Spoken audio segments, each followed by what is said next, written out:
মর্মান্তিক সড়ক দুর্ঘটনায় প্রাণ হারালো কলেজ ছাত্র। ধর্মনগরে সোমবার গভীর রাতে ধর্মনগর কামেশ্বর এলাকায় ঘটে গেল এক ভয়াবহ সড়ক দুর্ঘটনা। প্রত্যক্ষদর্শীদের মতে অতিরিক্ত গতিতে আসা একটি বাইক সোজা গিয়ে ধাক্কা মারে একটি দাঁড়িয়ে থাকা লরির পেছনে। দুর্ঘটনায় ঘটনাস্থলেই মৃত্যু হয় বাইক আরোহী এক কলেজ ছাত্রের। মৃত যুবকের নাম মিশুকনাথ ওরফে শানু। স্থানীয় সূত্রে জানা যায় তিনি ধর্মনগর কলেজের ছাত্র ছিলেন। খবর পেয়ে দ্রুত ঘটনাস্থলে পৌঁছায় ধর্মনগর থানার পুলিশ। স্থানীয়দের দাবি, ওই এলাকায় পর্যাপ্ত আলোর ব্যবস্থা না থাকায় প্রায়ই এ ধরনের দুর্ঘটনা ঘটে। পুলিশ ঘটনাটি নিয়ে তদন্ত শুরু করেছে। ব্যুরো রিপোর্ট, রাত দিন ত্রিপুরা।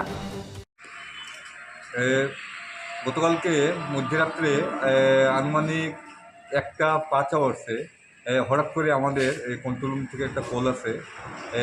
কামেশ্বর সঞ্জয় কলোনি রাস্তার ঠিক উল্টো দিকে একটা মারাত্মক অ্যাক্সিডেন্ট হয়। তো আমরা অ্যাকর্ডিংলি গেলাম, গিয়ে দেখি একটা ছেলে একটা বাইক রাস্তার মধ্যে পড়েছিল এবং একটা ক্যাজুয়ালিটি, একটা লোক খুব মারাত্মক ইনজুরি অবস্থাতে উনি পড়েছিল রাস্তার মধ্যে।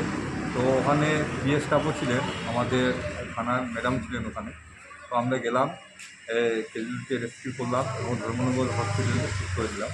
তো এখানে দেখলাম একটা লরি যার নাম্বার NL 01L 9382 নাম্বারের লরি একটা স্ট্যান্ডিং পজিশনে রাস্তার বাম দিকে দাঁড়িয়ে ছিল। তো বাইকটা সজুরে এসে পেছন থেকে ধাক্কা মারে, তাতে বাইক রাইডারের খুব সিরিয়াস ইনজুরি হয়। বাইকের নাম্বার হচ্ছে CR05B 9683 নাম্বারের বাইকটা ঠিক ট্রাকের পেছনেই পড়েছিল বাইকটা। আর বাইকের পাশেই এই আমাদের যে ক্যাজুয়ালিটি উনি পড়েছিল মারাত্মক ইনজুরি অবস্থাতে। তো ওনার নাম হচ্ছে, বাইক রাইডারের নাম হচ্ছে মিশুকনাথ, বয়স 22 বছর। এটাও আজকে সকালে জানতে পারলাম পিএস থেকে, নামটা জানতে পেরেছি। তো ওনাকে শিফট করার পর আজকে খবর পেলাম, পিএসে ফোন করেছিলাম, তো ওরা বললেন উনি নাকি মারা গেছেন।